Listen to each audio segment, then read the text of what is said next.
Might I interest you in a slightly used Ring of Wishes? Or how would you like to be the Lord of Rodley Might?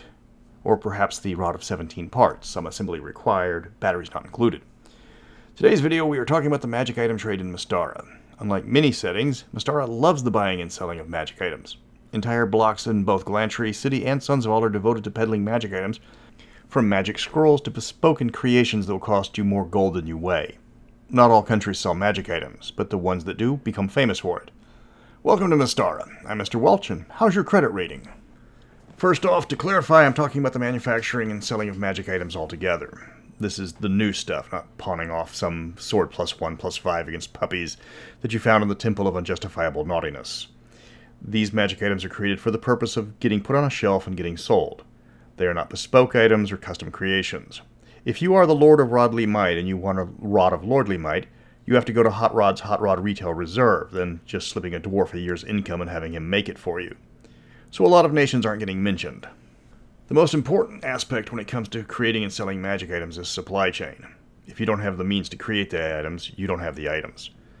First is the libraries of tomes needed to create the formulas required for mass production.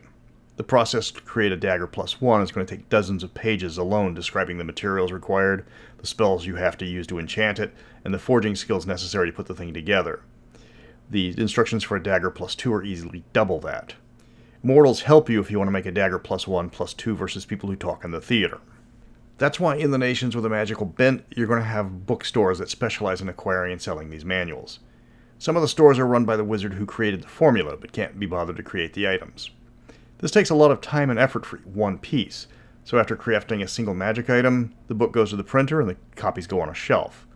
The more prestigious bookstores buy directly from these wizards, allowing for a wide selection of formulas and methods for all sorts of magic item construction. The first type of store is going to have a very limited selection, but can be found where higher-powered wizards have retired and are selling off the books they are never going to use again. The second type is found only in magocracies, and then only in their largest cities. You're not going into a small town to find Meslow's Magical Emporium. You have to go into Sundsvall, Glantri City, or one of the capitals of their principalities or kingdoms. Then you have the components, and this is the expensive part. This is the activity that Glantri has numerous agencies devoted to handling. If you make magic items, you need monster parts, precious gems, hard-to-find elements, and components only acquired on other planes of existence. That's where the wholesalers come into the picture.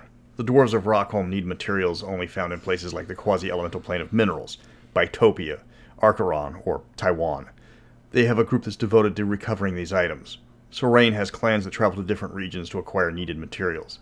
These businesses don't do retail. You don't just go in and put a strand of banshee hair, a flawless garnet, and a bottle of Frank's Red Hot in your basket and walk out. They deal in bulk, and if you needed the items for a single project, you would normally do that yourself. The third aspect is the most mundane, and that's just getting the normal things you need for magic item creations. Alchemists need regular glass bottles. A magic bag is enchanted leather, but you're still going to need the skin of something, and cow skin works fine for a large number of them. If you're forging a weapon, you still need coal for your smithy. These are acquired the same as any other business needing mundane supplies. Of all the nations that sell magic items, they generally have a focus on the items they create. Except Glantri, because those guys are the ones that look at the page 135 of the 5th edition Dungeon Master's Guide about how magic items shouldn't be sold in stores and laugh uproariously every single time. The great library in Sorain has blacked out that page in all their copies just to keep the silence. The nations that don't sell magic items in bulk are either smaller in scale like Karamikos, lack cities because of their culture such as Ethengar, distrust magic like Yalarum, or a nation in name alone like Etrugan. The most famous nation that engages in magic item creation and sales is of course Glantri. It's practically a cottage industry over there with minor magic items and spell scrolls sold openly on the streets. It's one of the things they are best known for, that and the slight torture and vivisection of certain classes and races. The Great School of Magic requires its students to learn how to scribe magic scrolls as part of their coursework, and they have to create a magic item to graduate. All those scrolls and magic items are then sent to the school's gift shop where visiting parents can pick up a low-level spell they need, or perhaps buy a ring of protection for the kid's birthday and find out the kid was the one that made it. Glantri is at the start of a magical industrial age depending on the principality. Alban and Bergthoven are already known for their Magitech creations.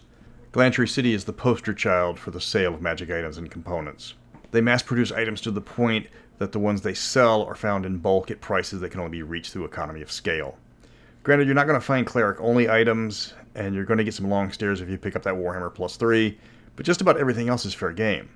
Just remember, if you're buying something for the dwarf or halfling, tell everybody it's a birthday gift for your lowborn niece or nephew. But everything else magical is found in Glantri, sitting on a shelf with a price tag attached to it. Alphatia is the other magocracy, and while they do have magic items in the industries that support their construction, they haven't devoted large portions of their economy to it. They still sell a bunch of them, but the makeup of their nations is so varied that you would have to travel to find exactly what you're looking for, in an empire that takes up an entire continent. A general rule is the further you get from Sunsfall, the harder it is to find magic items. Some areas are very much caveat emptor, so be sure to read the user agreement start to finish on anything you get from Blackheart or Frizzland. While Alphatia suffers from wizards that get obsessed with their own studies and projects, some of those projects are making as much money as possible.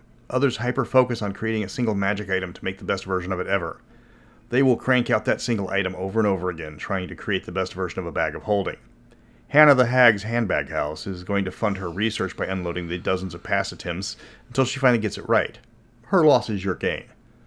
Alphatia's problem is that with all the wizards being royalty and their extensive use of slave labor, many aren't used to actual work, so labor-saving magic items aren't a priority. The Dwarven clerics of Stoutheart are the exception to this, but that's more to them being dwarves that have a different mindset compared to the human Alphatians. Minrothad is a special case because they mass-produce magic items like Glantri, but they only sell them to outsiders. Glantri will sell to anybody as long as they can pay and don't qualify as lab experiments. Doesn't matter where you come from normally. Minrothad does not sell to locals, except in very extreme situations. They are quite restrictive for a merchant nation, but that's part of their culture. Minrothad's magic items are heavily restricted inside the nation, which is hurting them because they're very good at creating magic items. They could rival Glantri in their production, but their own culture gets in the way. Buying a locally sold magic item requires all sorts of restrictive licenses and taxes. The sad part is the guild are primed to create magic items on a grand scale. They work as a single organization, petty rivalries aside.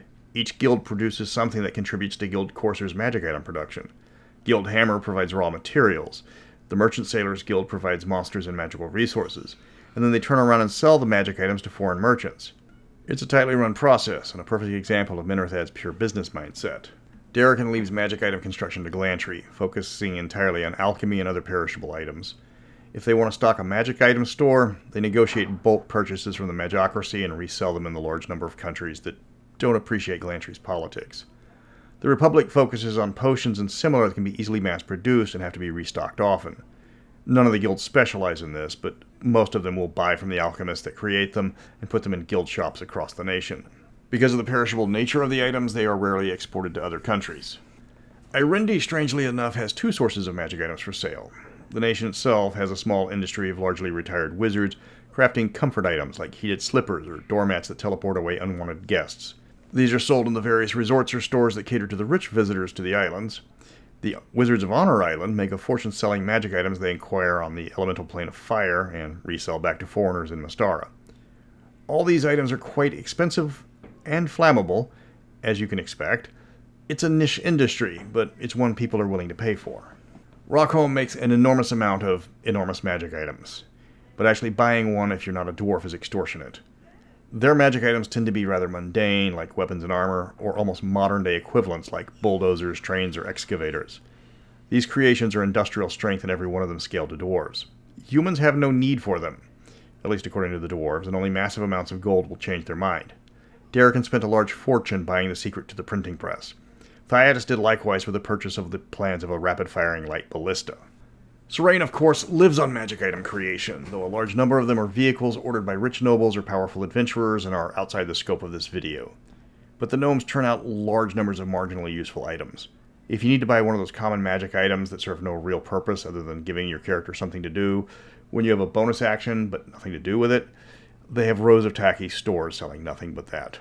They aren't selling anything dangerous, nothing too difficult to make, but it is guaranteed fun for the whole family. Alfheim is much like Rockholm. They make a lot of magic items that are useful to elves.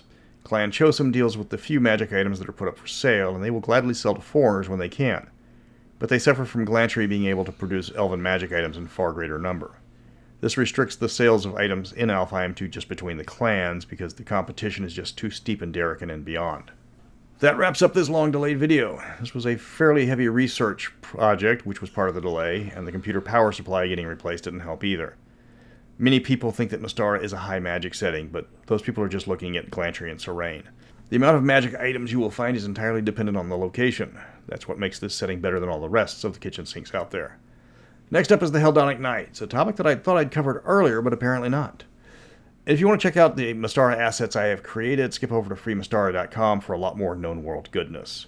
But until then, can I interest you in this flying carpet?